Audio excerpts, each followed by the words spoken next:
Ladies and gentlemen, welcome to the UWE live stream update. Is that what we're calling this? I don't know if you want to call it a Q&A or a live stream update. It is not a Backyard Wrestling Fix nor a Crede cast. It is a UWE live upstream. Wow, now I'm messing up my lines. However, this is cue cards right there. Yeah, right. Yeah, that's the Wyatt Family Shield match on WWE 2K15.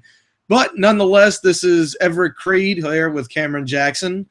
We are not here, obviously, in character. We are here as UWE Creative. If you haven't realized that we are UWE Creative, well, now you know. So, yeah, fellas, ladies and gentlemen, whoever's viewing this right now, the viewing pleasure, I'd like you to know that we got some bad news, but with your right questions, you'll get the good news. We're only going to tell you the answers to what you ask. And now to the bad news. There will not be any UWE lockdowns going into Hell's Vacancy because of, I'm not even going to hide it, because Chris Anti has fucked us over. Oh my God, you threw that fucker under the bus.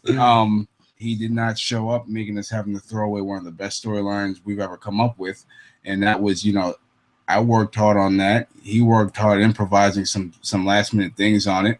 It was really going to work. It was going to be something big. It was going to put two new up-and-comers on the map. So with that said, there's the new t-shirt there. And moving right along, I do want to let you guys know that the storylines going into Hell's Vacancy have been written. But like I said, if you want to know, just ask. Well, we're only going to tell you what you ask. And this is really pretty much a Q&A session, but we don't feel like sitting here and going through every single storyline because we don't want people to just automatically come and use them and find them somewhere else. But that's why we're going to give you the skinny version of it, and we're going to save the long, in-depth version for something we can use in the future. So exactly. So ask away about, anything. You want to explain the card for Hell's Vacancy? Yes. Now, like Cam said, Chris Antius really kind of messed us up with a lot of things to do with that first lockdown. I believe that was UW Lockdown episode 17, if I'm correct. And there was a lot that was going to be going into that show that did not come out of that show. I think, if I'm correct, that was also the first song. I got the glare in my glasses from the TV, so I'm just going to... Oh, no, it's from the computer. Shit, never mind. Anyway... but anyways, yeah, the big issue really has been the fact that we were supposed to have part 2, round 2, the second encounter of Fat Jack versus Chris Antius, and there's supposed to be an entire rivalry based. The whole lockdowns were based off of the rivalry between Fat Jack and Chris Antius. Everett Crede, the character, was going to get involved in it. Everett Crede was really going to take a backdrop. And he wasn't really even going to be on the shows besides being involved with Chris Antius and Fat Jack, trying to pretty much tame the Giants. And these guys are just pretty much, I don't know how to put it. These guys are going to be pretty much chomping at the bit. We'll say that to the least, because I don't want to give it away. Yeah. I mean, you're not going to see it. We might use it in the future, though, so you might get a chance to see it. And if you do see it, then we'll tell you on a live stream then of, the same idea we're talking about now. But we're not going to give it away because we really want to use that, and we come up with some creative stuff. And no disrespect to you guys. That's actually a compliment because you're smart enough to take it. So we don't want to give that away. We really want to reuse that, or not reuse, but actually get the chance to use it. But like Everett said, we were going to really take a backdrop as mainstream characters and really base everything that went on in the lockdowns around their segments. And Fat Jack was in for it. Fat Jack was there. He showed up, and we didn't get the other And it's half. a damn shame because we were going to have that whole thing set up, and then we ran out of space. And not to mention, the UWE wrestlers were kind of telling us to chill, let it go. Meanwhile, they don't, with all due respect to them, they didn't realize that one person not showing up affects the entire show. It doesn't just affect that one person. It affects every match that goes on and takes place. So we only got that one lockdown done when we really were supposed to get the entire three lockdowns and Hell's Vacancy done on one show. But unfortunately, one person not showing up, especially someone mainstream, affects the whole show. And then, of course, weather came in, the sun coming down a little bit sooner than later. So we really only got that lockdown in. But then also we tried doing it another week, and we had some people that couldn't be able to attend. So I just said, you know what? We got to get Hell's Vacancy done. Screw it. Let's just, do the way we did it. And it came out pretty good. It's not too bad. Let's see if we got any questions so far. But Cameron looked like a mugga. What the fuck? All right. Same with Everett. Your arms are too short to book. Your arms are too short to book with God. I get it. Should be boxed, but okay. Your arms are too short to book with God. I get it. That's CM Punk. Yes. Now, I do want to say we're going to tell you the match card for Hell's Vacancy, and but I do want you to know that the thing though is that this is the only thing that I find kind of okay with the Hell's Vacancy match card, because based on the last episode of UWE Lockdown, as well as the videos that we've been revealing over the UWE channel as far as Cameron Jackson being kidnapped and now the kidnapper being revealed, you pretty much know all the matches that should be taking up at Hell's Vacancy. That's where I wasn't really kind of too worried about it. I mean, right now what you have on the match card is obviously Lips versus Cameron Jackson will be taking place. That's if Lips decides to let Cameron Jackson go. I mean, I'm only let me come here, so well, fucking breaking character if you want, but I mean, like, I don't know what's gonna. I mean, more than likely you're gonna be. Let's be honest here. This is wrestling. Damn it, you're gonna more than likely see Cameron Jackson versus Lips at Hell's Vacancy. You can bank on that. It's gonna. Let's put your mortgage up against it. You don't have. There's gonna be a situation whether Lips frees Cameron or Cameron somehow in some way finds his way out. For sure. You're going to be seeing Cameron Jackson versus Lips. I almost got out the last time, but then I made a mistake. I talked too much and got sat back in the chair. Yeah, you should have thought about that. Next time I'll just run. Yeah, that's probably a smart idea. But, you do things your way. My way don't work. But neither did Jamie Lee Curtis in Halloween. So yeah, neither did Seth Maverick in any video he's done. But anyway, ow. Oh, that's it. I'm just joking, Seth. I really am. But go ahead. This is really serious here. I'm sorry, guys. The fucking basket hats need to, take a break.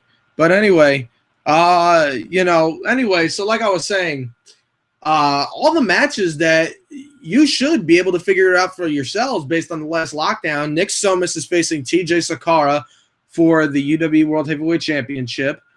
For those who caught Backyard Politics and there was a little bit of buzz going around about TJ not attending a show, don't worry about it. It's all been taken care of. You are going to see that match is booked and will be taking place at Hell's Vacancy. Also, Rick Rios will be facing Dirty DeChico, and I'll get into the details of that in a little bit. And then also it will be Daisy versus Insanity. So really, there's nothing much more you need to know about the world title match, because it's pretty much everything has been exemplified. I mean, it's Nick Somas versus TJ Sakara, and TJ is now being built as the main figurehead of the board. And Mikey Butendaro and the character of Everett Crede are kind of doing it in different ways. Mikey Butendaro just wants to rush it in. He knows Rick lost. We don't want to show weakness in the board. Let's get TJ to step up and win the belt back. Crede, on the other hand, he's kind of more laid back. He's kind of more, even though he's kind of not as aggressive as Michael Butendaro, he's more in control and notices that, time is going to eventually evolve TJ Sakara. So he's, in the back. It's kind of like he's not really saying much, but he's not exactly liking the idea of TJ facing Somas. Now, the fans could take it either way. They could take it as either Everett Crede is really strategizing and trying to make it to where he knows TJ is going to win, or Creed's afraid that TJ will lose and Creed's afraid that TJ isn't good enough to beat Somas for the title. So, but you'll only find out if you watch Hell's Vacancy, which will be coming soon. It will be coming soon. We are going to show all the kidnapping parts, first, because obviously that's the only thing we have to lead you up to. Yeah. With the absence of lockdowns, which seems to be doing one hell of a job. I mean, I think we really should write a movie. I'm not gonna lie. And it's not even the fact that I played Lips.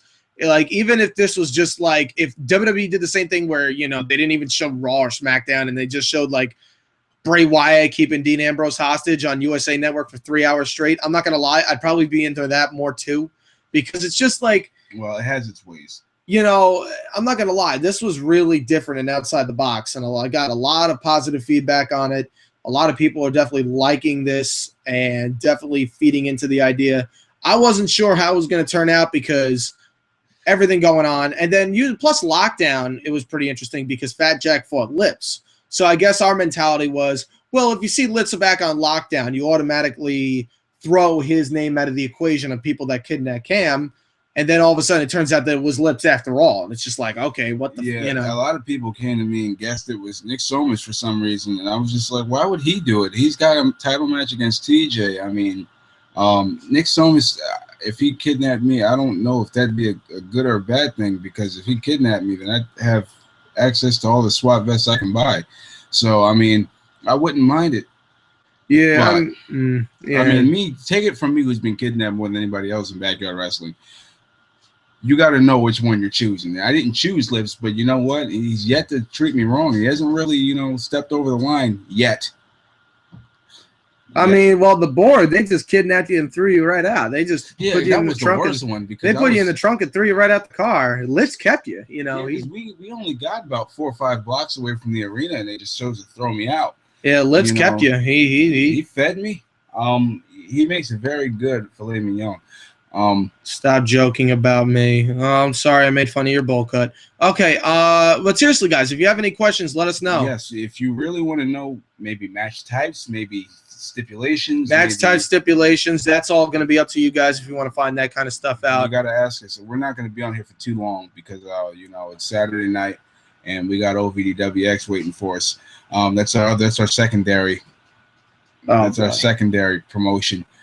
That nobody knows about, and you guys probably will never get the chance to see, but it's okay.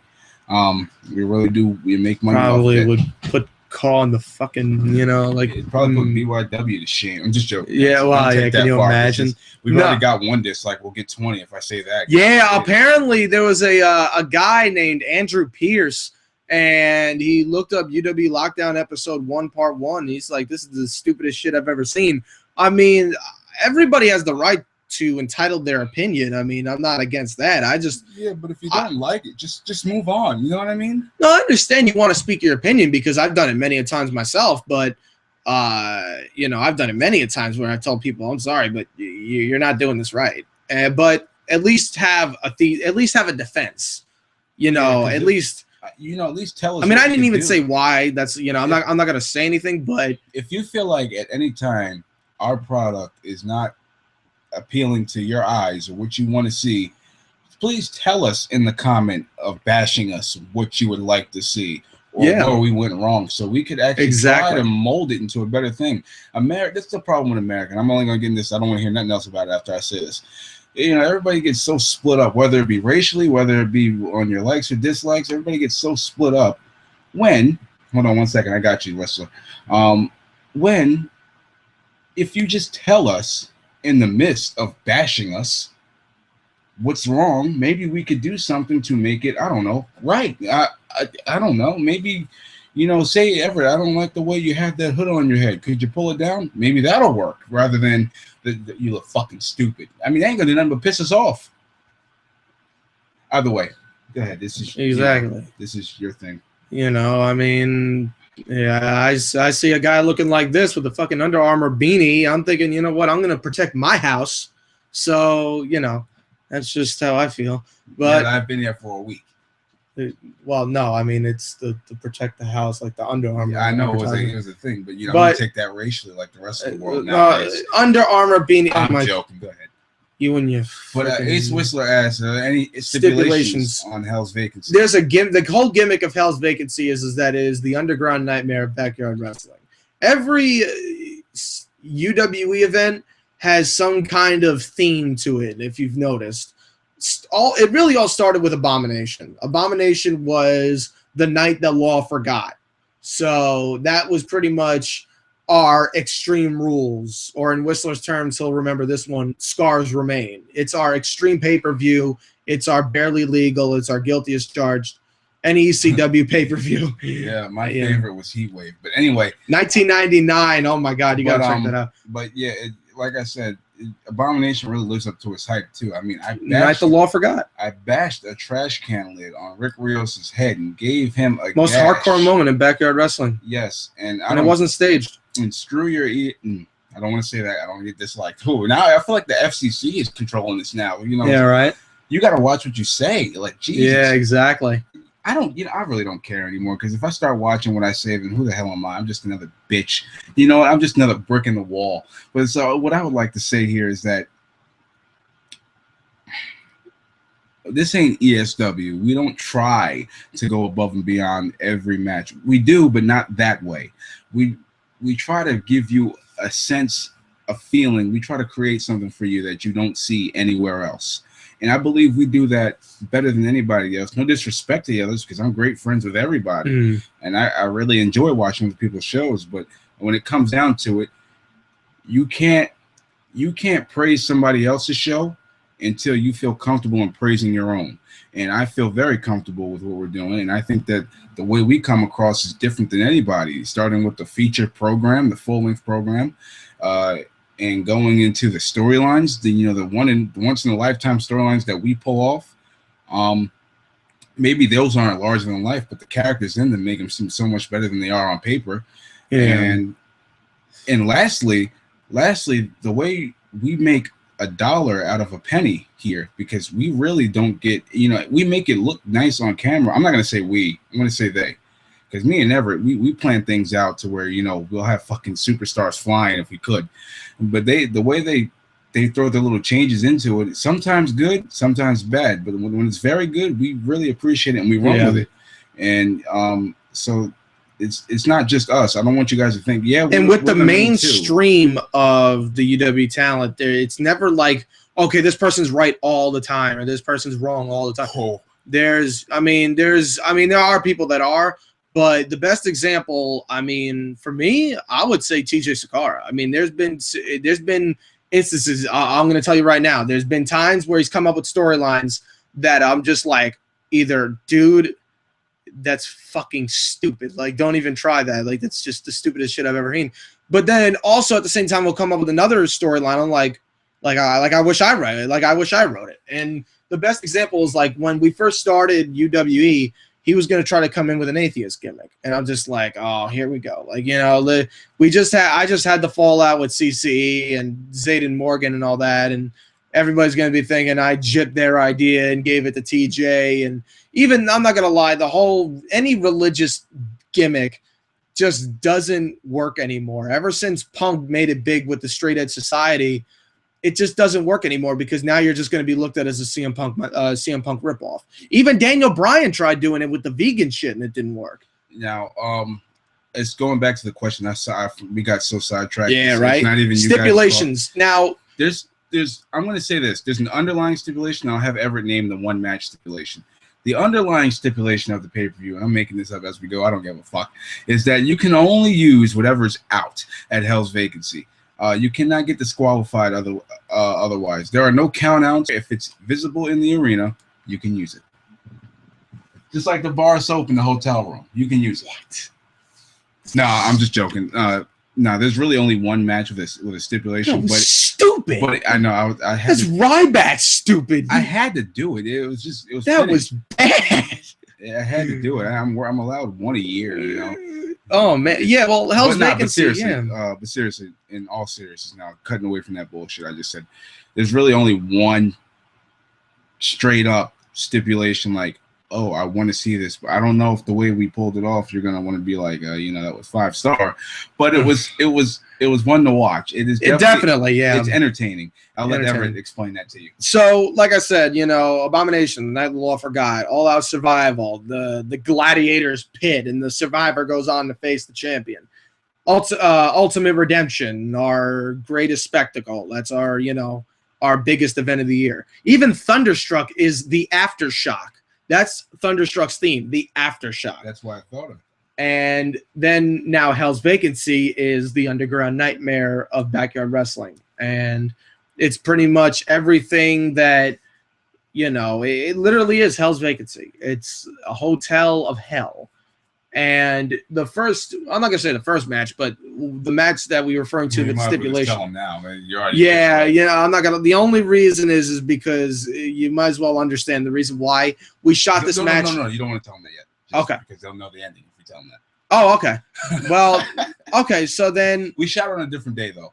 Yes, but the match that Cameron was referring to is Daisy versus Insanity Part 2. Now, the thing is that Daisy and Insanity had a really overlooked feud going into Thunderstruck because you had the board going against Somas and Cameron and DeChico.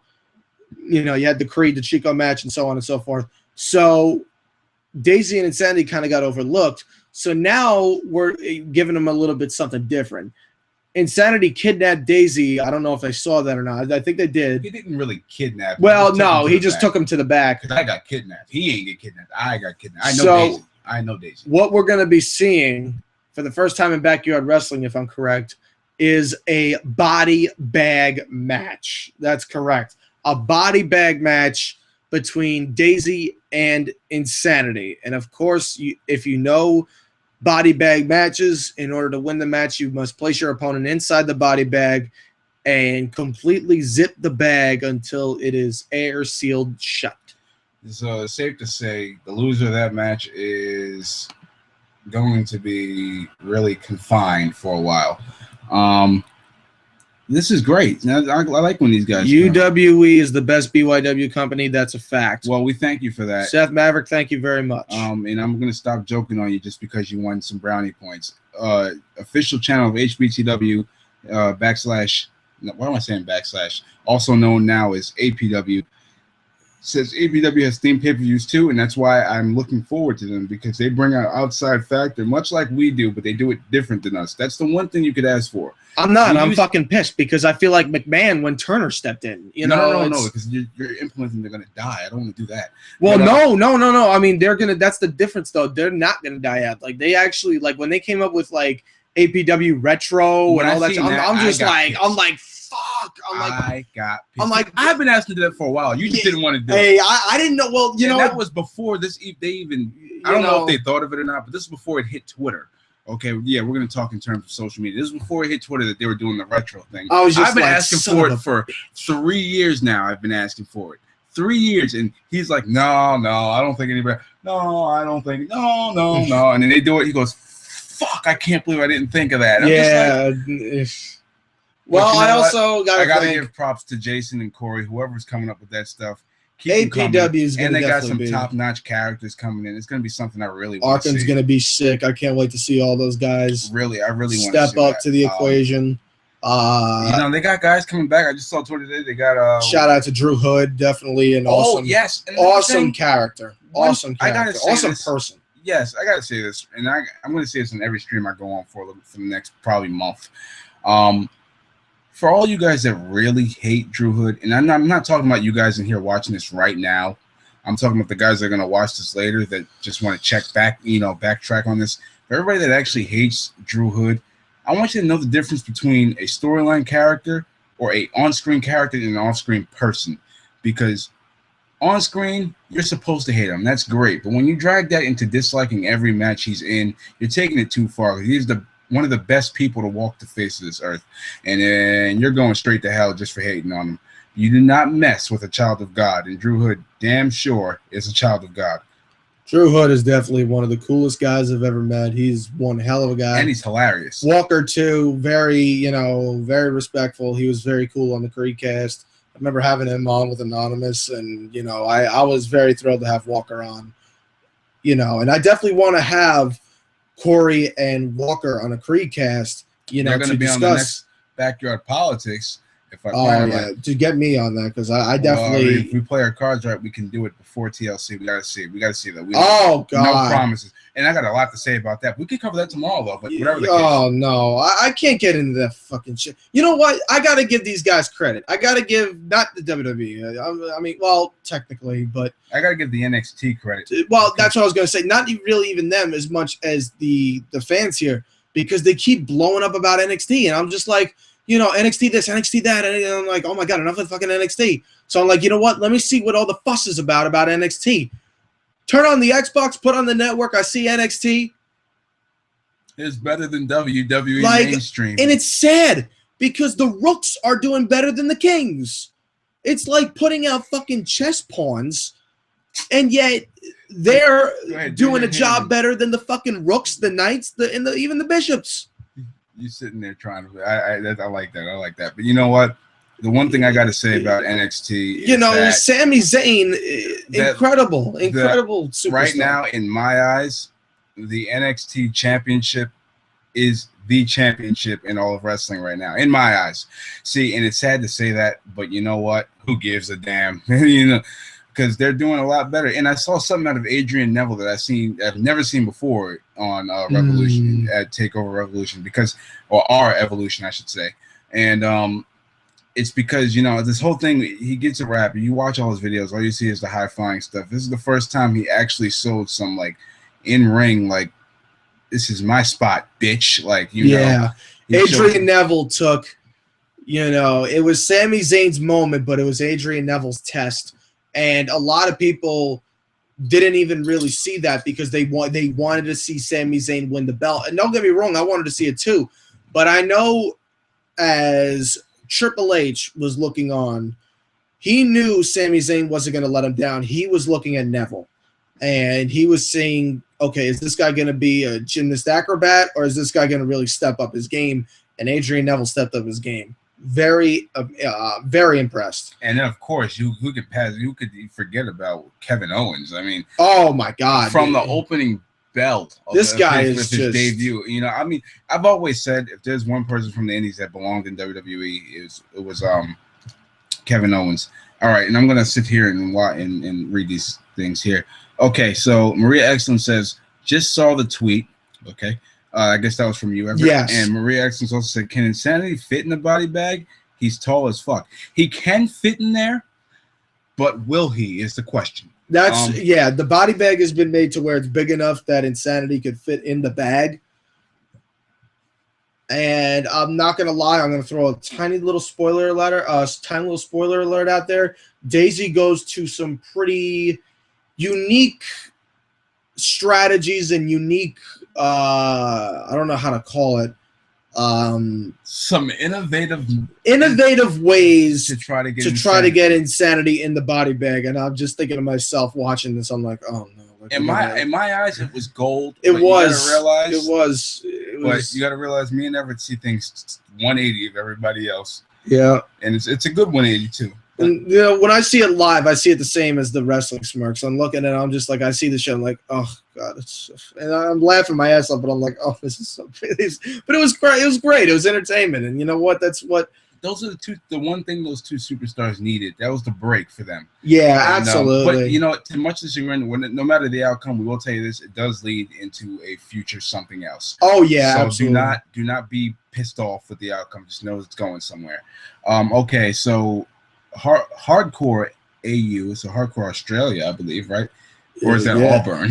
That could be all. That could be the War all right, Eagle. Who do you think is the best in UWE? And I'm not going to count myself or Everett Crede. I'm going to say the best in UWE right now. When I put together everything I see in a character, the best in UWE right now, I'm going to say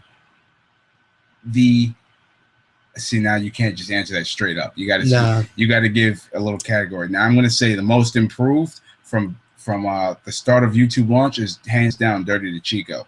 Now, most improved from all the way launched day one. that's tough because it's TJ Sakara and Rick Rios neck and neck, and then you got to say the person who just shocks us in the ring or on the trampoline every day. You got to give that to Nick Somas. But and then there's people like me and Everett. Everett thinks of new ways to try to keep his character fresh. He's very good with that, and he does new things with trying to keep the Lips character fresh. Very good with that. Me, I'm just pulling everything out the fucking book with comedy and entertainment. I mean, I think we have the best of each element on the roster. I was just gonna say that you got the best of each element. You know, you got Everett Crede. He's the narcissistic cannibal. You got TJ Sakara. Soon you're gonna see him as the impulsive, darker character. He's like the more schizo. He's kind of like, a little bit darker. Darker in the inside. He's not going to be anything like Dean Ambrose Drew Hood no. He's got his own way. And I'm not disrespecting Drew Hood because Drew Hood is a very awesome guy. He's got his own twist to it. He's not going to act like anybody else. Is what I'm trying Rick to say. is that brash, smash mouth kind of guy. Cam, he's obviously the cornerstone of entertainment. Lips, he's the freaky mind game manipulator. Insanity is the freaking monster. Fat Jack is the party boy beast, and Daisy's the one you just want to get behind for some reason because he's afraid. Yeah, Daisy's he's the courage. He's the one that just he's on the side, but he's running all over the place, and sometimes the sideshow gets the spotlight. And that's very important. And it's needed sometimes. And like I've said in the past, people took me all wrong about the whole Lips and Daisy thing. I don't want people to take me wrong about it. It's because the best way to explain it is now. I didn't think of this until about a couple days ago. You have to shine the light on everybody at one point because the old saying goes, even a broken clock is right twice a day. But some are supposed to be casted over and some are supposed to stay shined on. You got to do, as a creative mindset, you got to know how long to shine the light on certain people, and then you got to know when to pan it over. And I think that's what we do very well because there's been a lot. I mean, it's no doubt since you're only getting the Cameron Jackson and Lips promos that when Cameron Jackson versus Lips happens, it's going to be the last match on the card. And I think we've done a good job because neither myself or Lips has been in the last match since. Lips has never been in the last match, and Jackson hasn't been in one since All Survival. Yeah. So, or maybe you can count Lockdown, but that don't count. I mean, and then TJ Sakara getting this chance for the belt, getting this shine, and of course that we circulate the title match very well. And then you got Rick versus DeChico. Rick coming off the championship loss. And DeChico coming in for the they shoot you while you're down, the double tap. I'm gonna say, there's a lot of things. And there you go. There's your segue into the next topic.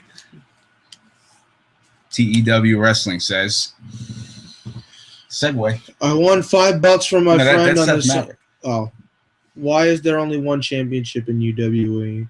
Like I said, Tag Team Dirty Boys, Breakout, DeChico, Entertainer, Cam, Best Match, Rios and Somas, Champion, Rios, Crybaby, Crede. Okay, TEW Wrestling. This is a perfect segue. All right. Why is there only one championship in UWE? Okay, that's perfect. That's actually a perfect I couldn't have thought of a better question at a better time. UWE had only one championship because we didn't want to make it look like everybody was in a different direction. Everybody wants to be the top guy. Everybody wants to be the top dog. Everybody wants to be the big dog in the yard. And so, Cameron Jackson wants to be champion. He wants to be the best. Lips wants to be the best. Daisy wants to be the best. Crede wants to be the best. Rios, Sakara, Jack, Annie, everybody wants to be the best. So in order to be the best, you have to be the UWE World Heavyweight Champion. We didn't really have tag teams going on too much besides the Dirty Boys. But then all of a sudden we started noticing that, then we had Cam and TJ form a tag team. Then all of a sudden the board, the board united. And lately you're just starting to notice, okay, there's some division going on. And we're at the point now where we have to start thinking about if we ever get recruits, we got to develop the future. And we got to develop a new pavement. So if you may have noticed, I said had one championship. This is where it gets good. At Hell's Vacancy, we're going to be debuting a new championship in the UWE. It is the UWE Regional Championship. Now, pretty much, this isn't the status quo of a mid-card title, because the status quo of a mid-card title in today's world is a step down, where really Where it used to be was a step up. And that's the thing. 9 out of 10 champions in, I would say, the WWE 10 years ago have held the Intercontinental Champion. You know, you look at the best WWE champions of all time, the best World Heavyweight champions of all time. They have previously, before so, held the Intercontinental title. Let's take a look. Shawn Michaels, The Rock, Stone Cold Steve Austin, Triple H, Y2J, Kane, Jericho, Savage. Shall I go on? Ric Flair backwards. You know, like, I mean, he did it backwards, but, you know, it still made Ric Flair one of the most recognizable superstars. Randy Orton. I think the only major champion that has never won the Intercontinental title was Hogan, John Cena, and The Undertaker. That was about it. You really think about it. Kurt Angle. Those guys are very good at it. And the next person I would do it with is Roman Reigns. You know, but then again, I don't know. We got to see what's going on with them in the future. But about going back to Hell's Vacancy and the UW Regional Championship, we are going to debut the UW Regional Championship, and it is not a step down from the main event. It is to pave the way for the new talent that wants to make a name for themselves. And the UW Regional Championship will be on the line in the Rick Rios Dirty to Chico match at Hell's Vacancy. Of course, if you guys want to know a little bit more about that, ask away.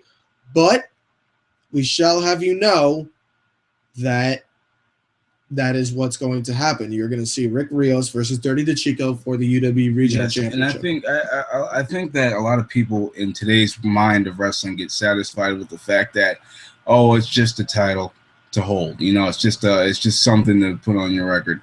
You know, in addition to just something to put on your record, it's kind of your task, because if you're what we do it here, if you're written to win the regional championship, you best believe the next step towards a title you're going to take that isn't the regional championship is the UWE World Heavyweight Championship. If you go in the title direction, I mean, you might go through a little grudge feuds first, go here and there just to work out the kinks in your character, but you best believe you're going to be making a title appearance in your future. You know, whether it be near or far.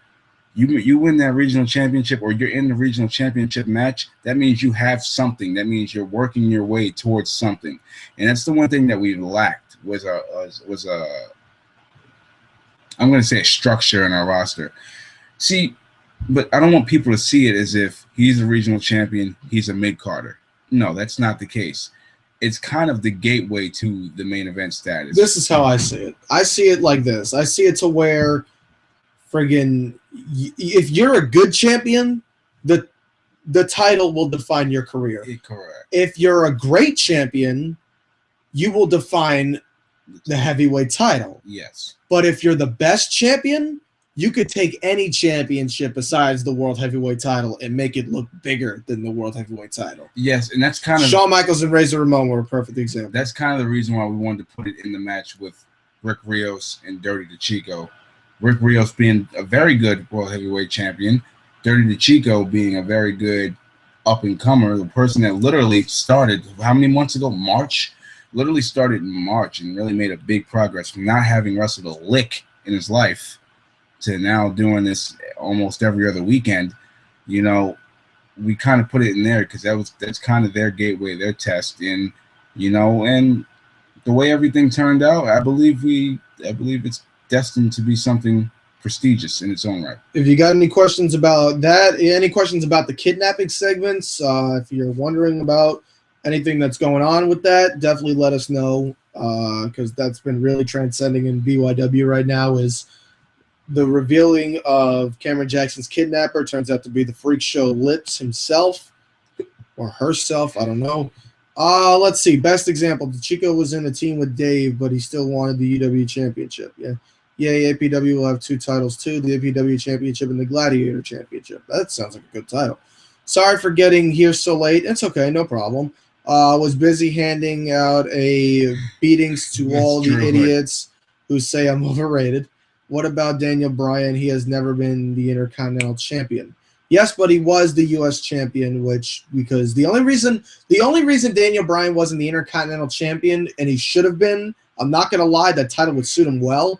The only reason he was not the Intercontinental Champion is because the Intercontinental Champion at the time was on SmackDown. The U.S. Championship was on Raw. Daniel Bryan was on Raw, so he held the United States title. Cena was also the United States champion. So one way or another, the mid-card belt, Basically, UWE Regional Championship will be the stepping stone that people will either sink on or pick up, throw it, and make a big splash. Yeah, that's a good way to put it. Dig it, sucker. Fun fact about WrestleMania 10. Only 2 matches have both participants of the match still alive today. What does that have to do with the price of rice and UWE? Those kidnapping segments were awesome and very unique. No questions about them, but they were awesome. Well, I'm glad you definitely were enticed by it. Fun fact about WrestleMania. I don't even want to go into that.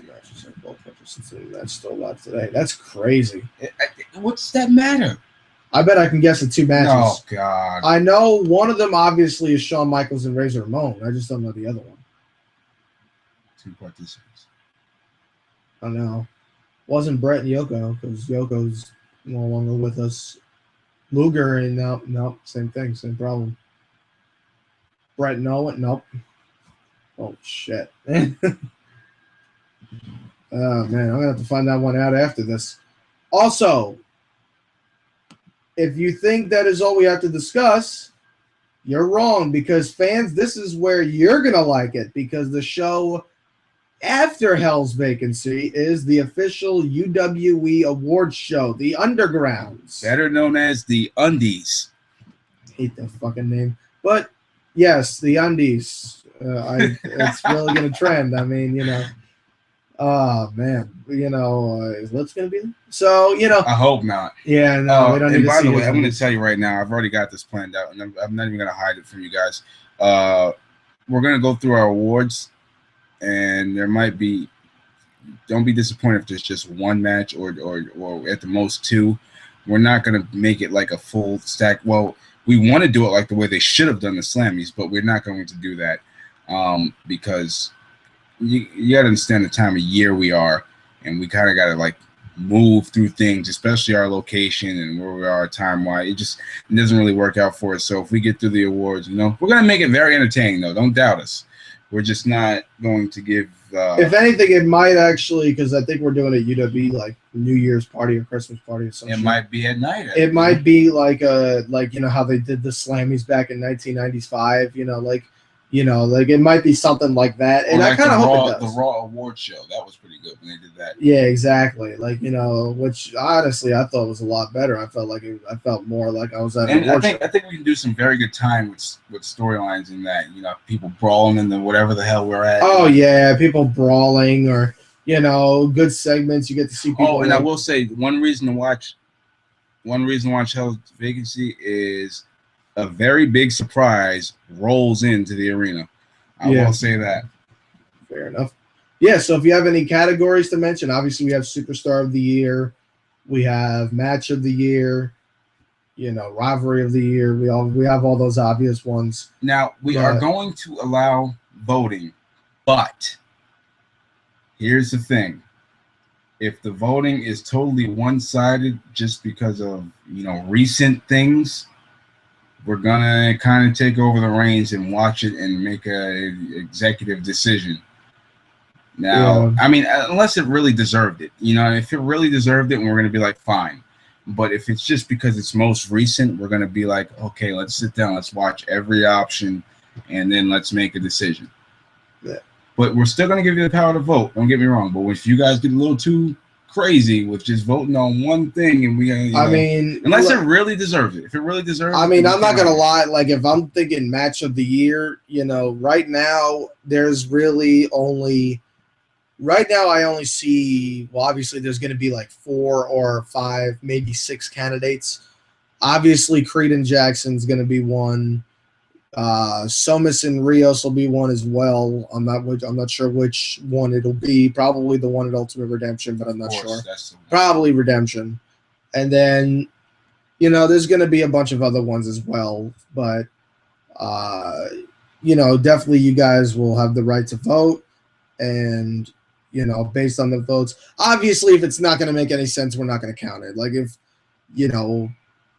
Superstar of the Year, you guys vote for like Terrence Phillips or the Winnipeg Warrior. I'm just gonna be like, fuck that, But I mean, but he will get an honorable mention if you do vote that. Yeah, he will, sadly.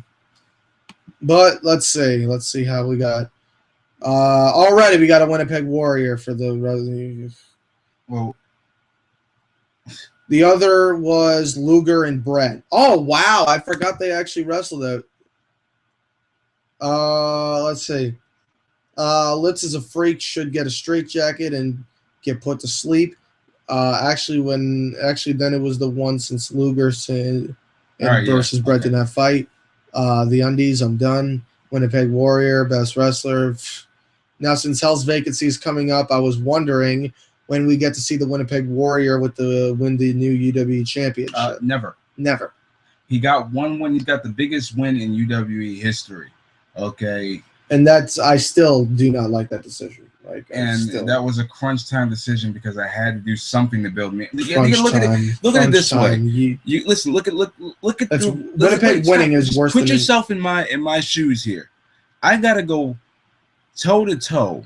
Okay, I got Daisy and Insanity, which really wasn't that big of a deal because I knew people were gonna overlook that from day one. Fine, that's off the list. Crede and the Chico, they were getting the airtime that I was not getting because. And I wanted the air, but TJ kind of talked so much that if I would have talked, it would have been like enough already. So then, Somas and Rios, they're coming off of Ultimate Redemption. They've got the hype. They don't got to do shit because everybody's buying into it already. So I'm in the position to where I got to fight to make this look special. So what other thing you can do besides, give the shocker? And the shocker is Winnipeg Warrior actually pinning Cameron Jackson. Yeah, he had help, but a victory is a victory. And there it is. And now it stays in my mind. It was the picture for the match card of myself versus TJ Sakara that happened on the same episode where the picture was taken. So, a lot of people, Everett may not like it, but it was best for business. Bullshit. That was not best for business. Yes, it was. Maybe best for storylines, but that wasn't best. That's what I meant. I don't even agree with that. That fucking guy's a jobber and it should remain a jobber. What title are you using for the new championship you are debuting? I don't think we're debuting a new title. No, I don't know. Oh, duh! The regional championship. Fucking bad. I thought he meant the world title. That's just nothing too crazy. It's not like we're bringing in like a it's gonna be a we're gonna steal it from the Connecticut company, but it's more like the Philadelphia company, but still it's not going to actually. I don't even want to say that. We're not gonna get into that because if I say it now, then you're gonna be like, oh. So I don't. It's not plastic though. I will say it's not plastic. No, it's not. It's not really real material. Yeah, it's not the belt. It's not the belt that makes it a championship. It's the champion that makes and the champion. I could hold a plastic bag and be like, I'm the fucking champion, and make a bag look larger than life. That's. I'm sorry, but not even The Rock could make a plastic bag look like a formidable I think he could. I think he could. I can see it right now. He's getting on the top rope, just. Yeah, right. Who's the lead singer from NXS? Because he's in the crowd saying, hey, that bag is mine. You got to put that back. Okay, that was messed up. That was okay. It came in my head because my dad was like saying that hit him harder. The lead singer from NXS hit him. His death hit him harder than Freddie Mercury's. Yeah. It is a shame though, man. But now another thing I want to kind of touch upon here is you want to hear a hilarious death. The guy that invented the Segway died from falling off a cliff on a Segway. Why would he even be riding it by a cliff? That's not something. It doesn't have 4 wheels. He ain't smart. He invented it, but WWE replica title or something out of the box. We just said that. We just got one over that. He's really focused on the belt. Now I want you to. Well, I don't want you. I kind of want you guys to ask me. Well, not ask me. Kind of tell us as far as, because once we hit the award show, the undergrounds, the undies, no matter how it seems, it's going to be the new year around uploading season. We might not be done with our fiscal season. That's a good word for that. Yeah, but we will be done with the 2014 year filming of UWE. So I kind of want to know what are some of the things you like to see. I don't want to know feuds. I don't want to know matches because we're kind of planned. But I want to know like kind of what can we do to make our product just that much better for you guys, because you kind of do play a big piece in this. Yes, me and Everett write a lot, and we kind of don't take what you say in consideration sometimes because we know our idea is going to be good. And for the most part, not to sound cocky, it has. But we kind of really want to dedicate, because we're getting a bit older now, so we know we're going to try to ride this out for as long as we can, but it's going to be a day. So we kind of want to know what you want to see from us to really just make you be like, UWE's coming. Holy shit. That's what I want to know. So I can sit down and really take it more serious. Well, I take it serious enough as is, so to see. But I want to know, what could I do, or what could we do to sit down and really make this show something you do not want to miss ever? Because you guys, I know a lot of people say this cliche, but you guys kind of keep this running too. So I really want to know and say that as soon as possible. Ace Whistler, when we get off of here, I kind of want to get you in a hangout for a little bit. Yeah. And Drew Hood, you're welcome to join us too if you want. Absolutely. Hell, I don't even mind Seth Maverick, but I don't think we could do more than that. Let's just not have too much talking, and we'll be fine. Yeah. But as we await the question, I want Everett to tell a road story. Road story. UW story. Oh God, where do I begin? I mean, we've already gone over the fight in the basement. Okay, that was with Mr. Normal and Rios. Yes. Let's see. I'm trying to think of a good one. Let's go over the Goonie Google that they're not going to see. I mean, they're going to see one, but they're not going to see where. Yeah, because there was technical. I wasn't really around for that much. All right, I was there. I lived it. Okay. You were in the shit. I was having the difficulty with the sound system. All right, so this is juicy shit. This is hilarious. So we have a tag team match, and it was for one of the lockdowns that we filmed that you're not going to see because the lockdown was horrible. I'm not going to BS. We don't feel comfortable uploading the bad shit. I'm just sorry. We take too much pride in our work. So I come out, and I kind of gave the tone that it was going to be a bad show, because the first thing I said when I come out is, I don't give a fuck. And it's fine if Cameron Jackson would have came out and said that, but no, Daisy said that. And Minister Sherwood was walking Daisy down the aisle. Now, I get down there, and my partner is Rick Rios. We're going against Insanity and I believe Dirty the Chico. And Dirty the Chico comes out. He's doing his whole. He doesn't really do much. He kind of just walks down there. Insanity comes out, does his taunt. Awesome. I'm like, all right, we're gonna get this one going good. All right. So Mookie rings the bell. And I turn my head, and out of the corner of the trampoline, Insanity, in his mask and full attire, he does not miss a beat when he jumps and says, "What the fuck is Goonie Google?" I was done. I could not wrestle. I was done. And then after that, to top it off, it was a million RKOs in the match. To the point where we shot a second version, and Rick Rios didn't even want to compete in it because we all stole his finisher. So it was just you don't want to take the RKO. He'll rage quit. But I mean, those were always pretty interesting. I mean, obviously we're right in the shed right before we bust out. That's our gorilla. So it's always interesting being in gorilla with certain superstars. Me and Somas always had a blast. I remember it was the one after All Out Survival. is Somas just won the Coliseum, and this was the lockdown. So Somas came out, talked for a little bit, and then I interrupted him his lips. And I remember being in there, and we were just talking, and he's like, like, I don't know how I'm going to do, man. The first time really talking on the mic. I'm like, you'll be fine, man. You'll be good. And they mess up the music. And the best part is, like, no, they didn't mess. I remember now. Fucking, this was so stupid. I was like talking out with him, like, just say, he's like, what should I say? And I'm like, oh yeah, you just say, people are paying attention to Crede and Jackson. People are paying attention to the world title. People should be paying attention to the fact that I won the Survivalist Coliseum, and now I'm going to be in the main event of Ultimate Redemption. I am Mr. Main Event, and that's where I gave him that moniker, Mr. Main Event. So we're like, you ready for this? He's like, yeah. They play the lockdown theme, walks right out of the shed. I had to yank him back in the shed because he almost came out to the lockdown theme. I'm like, what the fuck are you doing? He's like, I'm coming out. I'm like, that's like your goddamn song. Like, suck the wind right out of him. Was that his first time with the new song? That was, he had. Like third time. No, that was like his third time with the new song. And we played the lockdown theme. About that. We played the lockdown theme. That's like, that's like Seth Rollins coming out to Tonight Is the Night on Monday Night Raw. And another story, and I'm going to go back to what you guys ever left there, but another story is,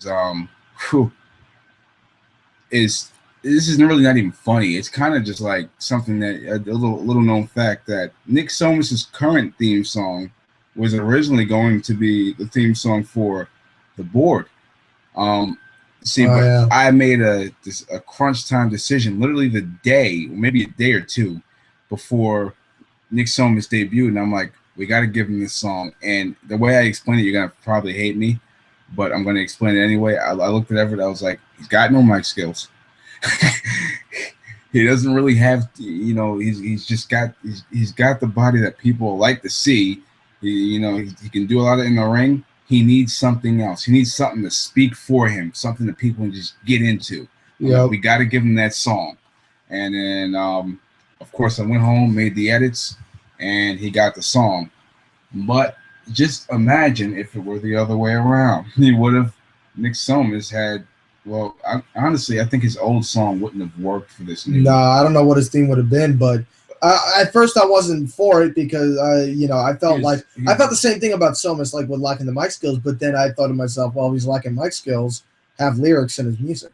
But I'm just kind of thinking about it, and I'm thinking with that song, it's going to be like a darker presence and all that. And I wasn't really too hot on it.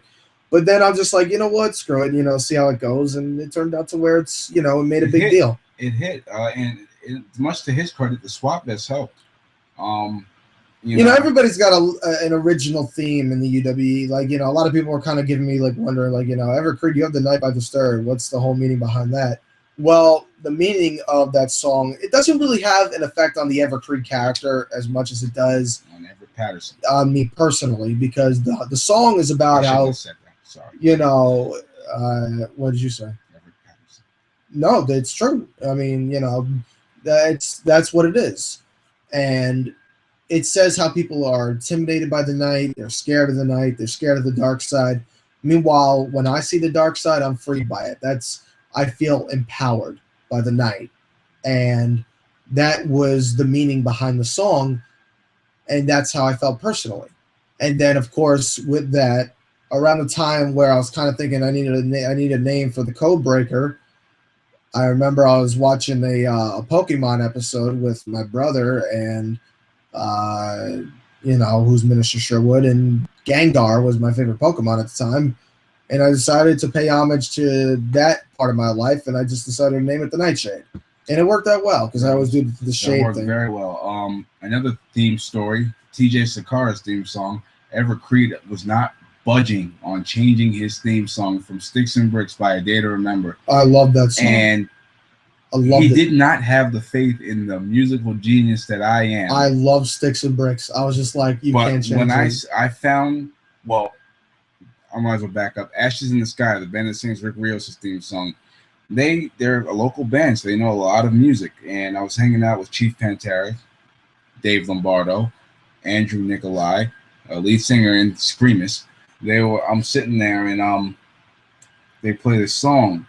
And it's got this long, dreary opening, but then it gets like so long, and so I'm gonna turn it off already. But then I hear this breakdown, and all I hear is, "You watch me go," and then dun, dun, dun, dun. I'm like, wait a second, and I'm like, there's only one person that this is just kooky enough, crazy enough, but just it kind of gave me some chills when I heard that, and it was TJ Sakara.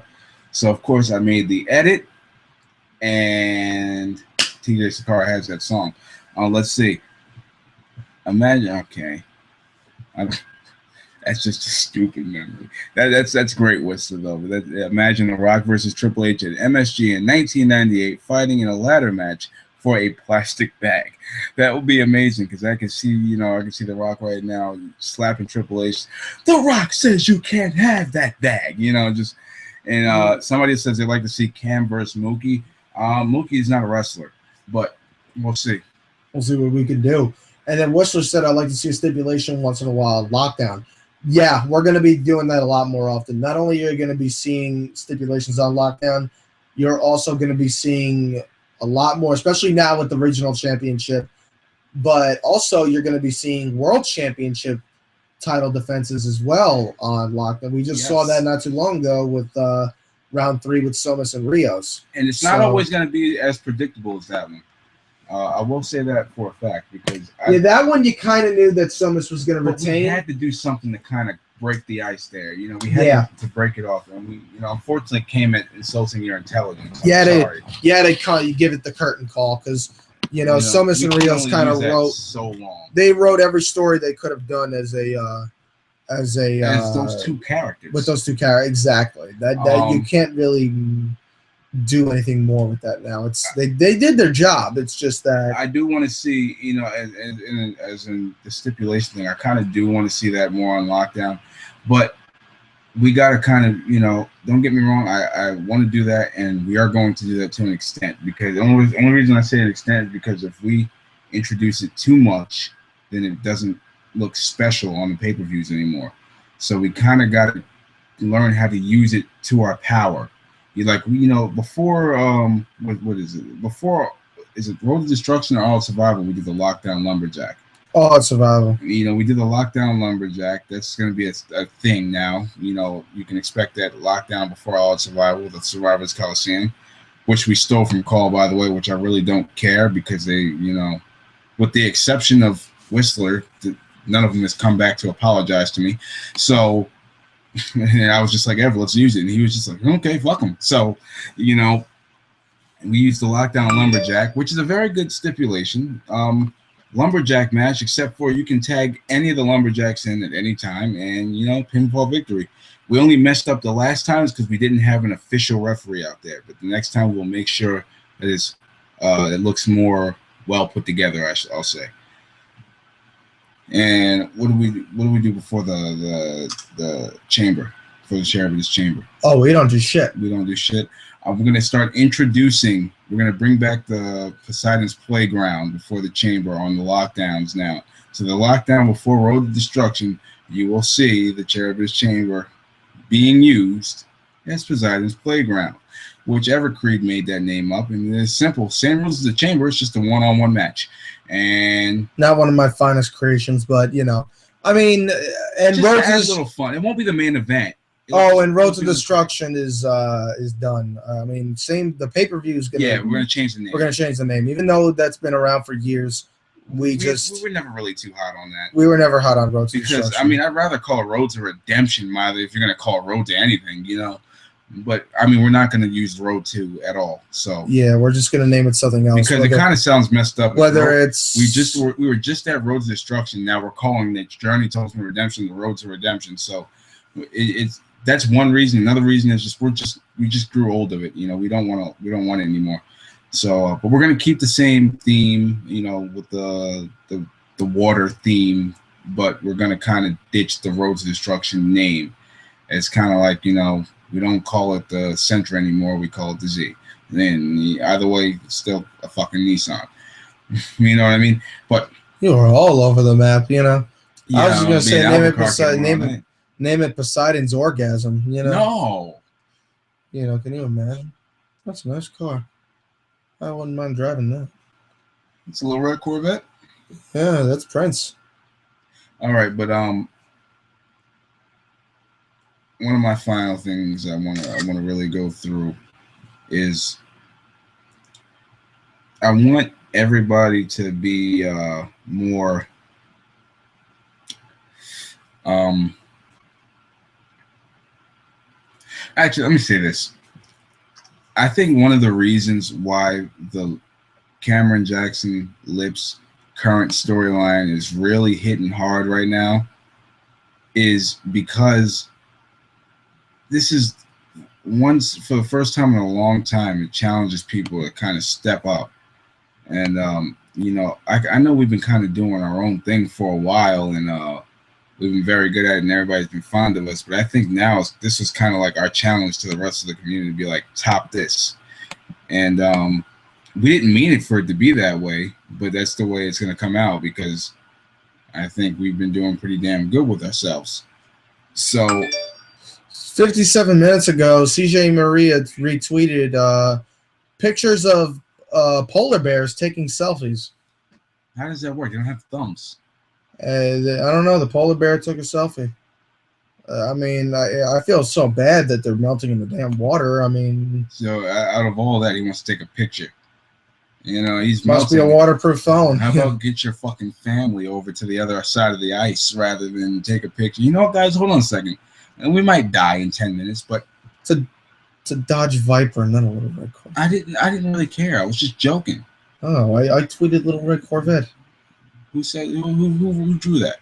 Sam Cazzetti. Oh, tell Sam Cazzetti to Cazzetter Sam. So now I'm making up everything I know. But I think this was like kind of our way of saying we're not kind of play small. We're not going to kind of just be small time anymore. I mean, we weren't really ever small time. We were just kind of in our own box. But now I feel like, 2015 has got to be that year where if we're never going to be sure when to call it the end, we might as well make it the best ride we can. So I think that's a good way for us to challenge everybody to step up. And it kind of makes you motherfuckers have to think a little bit and come up with different things outside the box because there's nobody that does outside the box in the fucking league that's outside the box, and that's the UWE. So I'm looking Any questions, thoughts, comments, concerns, polar bear selfies? Any you questions? let us know. Oh my God. Yeah, I saw that one. When I was in Queens College, I'm wearing a shirt. I had this one math professor, and she was very, very good at what she did because she was very consistent with making sure we knew what we were talking about. So we'd go over the homework, and this is really, not common because a lot of college professors nowadays, they don't even like to do that anymore.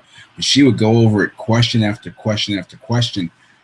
So she would go over the homework, and she said, we go over the problem. She put it on the board or the computer, whatever she was using at the time. And then before we moved on to the next question, after every single question, and sometimes we had 30, 40 questions, she would say this, and I BS you not, she would say, any questions? Anything? Okay, we move on. After every questions, 50 damn questions later. Any question? Anything? Okay, we move on. It got to a point where I didn't know anything. I went home, and I actually came to Everett's house one weekend, and I was stuck on saying that. I couldn't stop it. I helped his brother, Minister Sherwood, with his homework. I'd be like, all right, so you got that done? Any question? Anything? Okay, we move on. It was just a great experience. Everybody go to college. You get a professor like that. Yeah. My professor hits on me. So, got her again next semester. So, let's see. I would like to...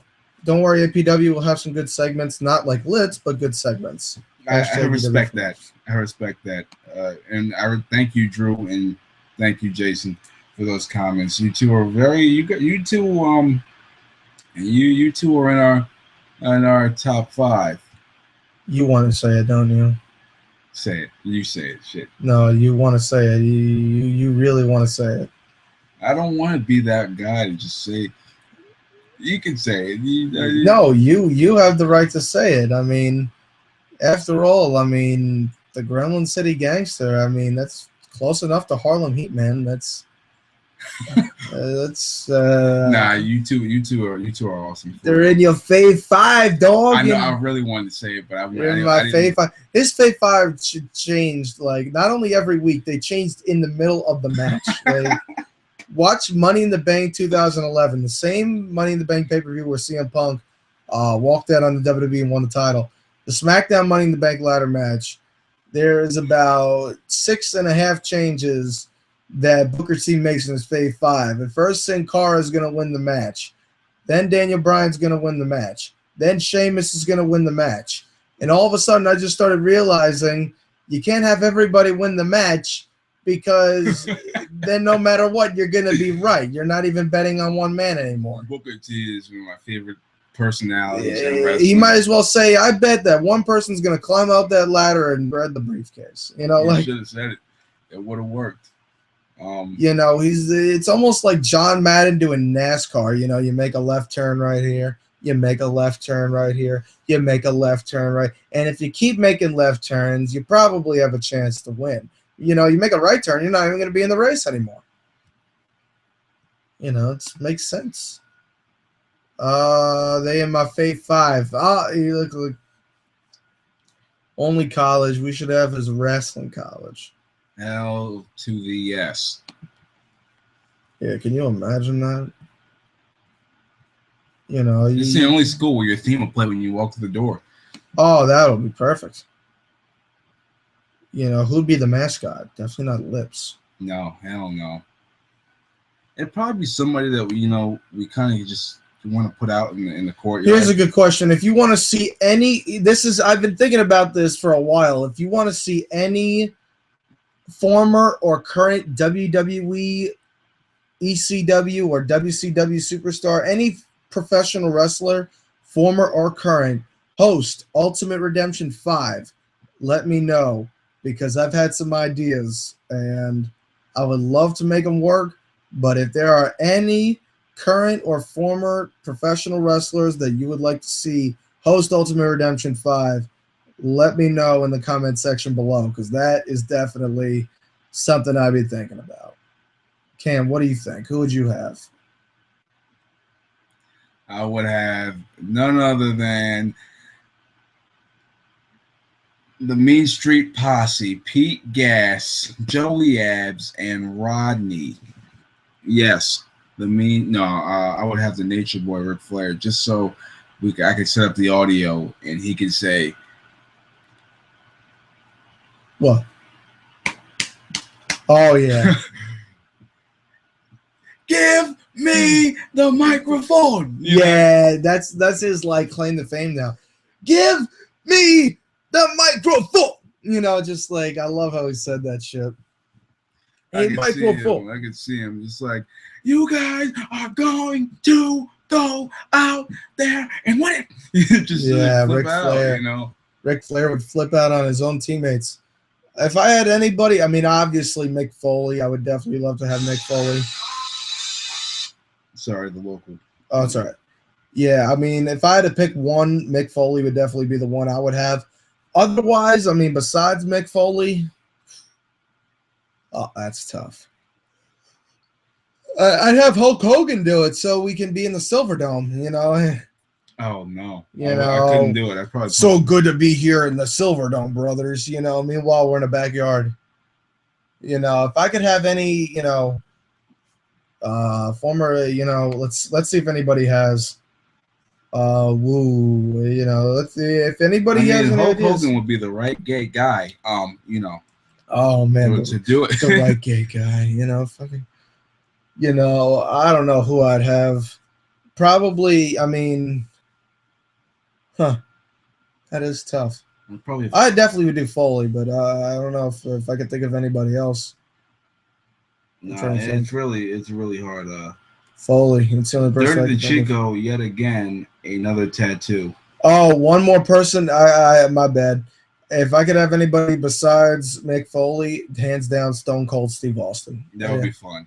Stone Cold Steve Austin would be fun, especially with the board and Everett Crede. Like, like Stone Cold and would give me hell that night. So, he's all about anti-establishment. So I would definitely love to have Stone Cold Steve Austin. Celebrities, on the other hand, that's a different story. I would probably want to see Steve Harvey do it. Steve Harvey would be awesome. A lot of people get Balls Mahoney. Balls, yes! Yeah, Balls Mahoney. I don't live too far from him either. Balls Mahoney. I gotta fucking get down. Let's look in this thing. I look like I'm looking at the fucking Dickens right now.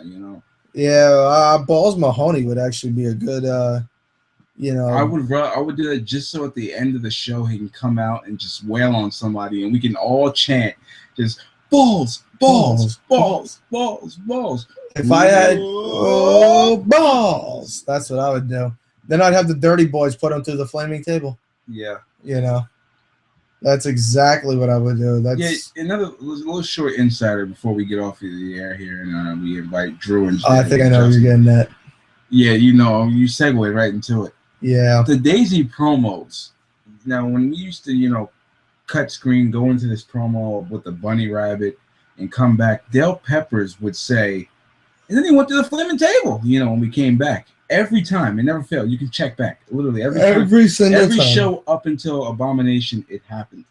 After that incident happened, I should say. So I want to explain on that. See, what had happened was this Extreme Rules? Yeah. Extreme Rules of last year, this year. This year. Extreme Rules of this year. Am I right? Extreme Rules of this year, yes. I'm just making sure. Kane went against Daniel Bryan. And the end of the match was a flaming table spot.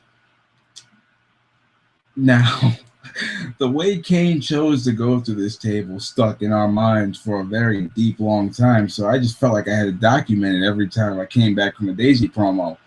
And there you have it. And then, much to Kane's chagrin, he goes to the table and they fucking put him out and they're still spraying him like he's lit. Yeah. They almost killed, like he's flipping out. If you really want to focus, he's like flipping out because he's not even lit anymore and they're just spraying the shit out of him. And that new mask has the mouth open, so he's just taking it all in. So, but whatever the case, that's where it came from. And then it went to the flaming table. And yeah, that was just that made everybody starting to really like bag on Kane, and I'm just like, really, like this guy was the best, superstar, one of the best superstars in the Attitude Era, and really as well. The only person that could really match up to par with The Undertaker as far as building a storyline and building a match. I mean, this is the only superstar that really made a curveball in The Undertaker's career. And, obviously besides Brock, but it wasn't, with Brock, it was just kind of like, it was creative's decision to do it. Where with Kane, it's like, yeah, it was creative's decision to make Kane a part of the storyline, but Glenn Jacobs himself was the one that made that character into a larger-than-life phenomenon. Yes. And another thing, he's the most underrated superstar in WWE history. And he is one of the two very close, or, they call them 7-footers, but they're very, very close to 7-footers that are available, that have very, very strong mic skills. And that is Glenn Jacobs. Well, I'm fucking up his name. I'm just going to call him Kane because I can't say his name right now. Kane, and of course, none other than, look at my finger, Kevin Nash. I'm sorry, guys. I didn't mean to flip you off. Kane and Kevin Nash, the only two straight, hands down, that you can count on to really give you a good promo, because the Big Show tries and he just, Taker, Taker's a different case. He's a rare case. He's just the Undertaker. And the great Khali didn't even speak English. So, and Test was actually not that bad. Test was not that bad. It was just that Vince didn't really want him to be the guy, the big main guy, because they had Kane running around, they had Taker running around. It wasn't needed at the time. And unfortunately, he died before he could come back and get the opportunity. But then they stuck him in ECW when he came back anyway, so he really wasn't going to get the opportunity. Rest in peace, Test. I'm sorry. And I'm gonna let Everett take us out here, and then we're gonna invite Mr. Hood and Mr. White into this hangout. Take him away, buddy. Oh, by the way, welcome to CJE. What? Isn't Mr. White? Is that Justin? No, that's Dexter. That's Dexter. Dexter White is a good guy. Hold on. Now you made me cut myself off.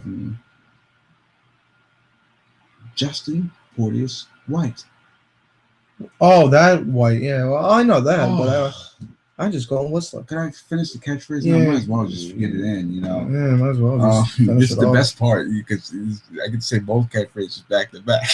His first time ever. Welcome to CJE. That is Cameron Jackson Entertainment, your number one stop entertainment for your backyard wrestling fix. I'm your founder, chairman, and CEO, the brother man with the master plan, Brother Cam. And until next time, Brother Cam out.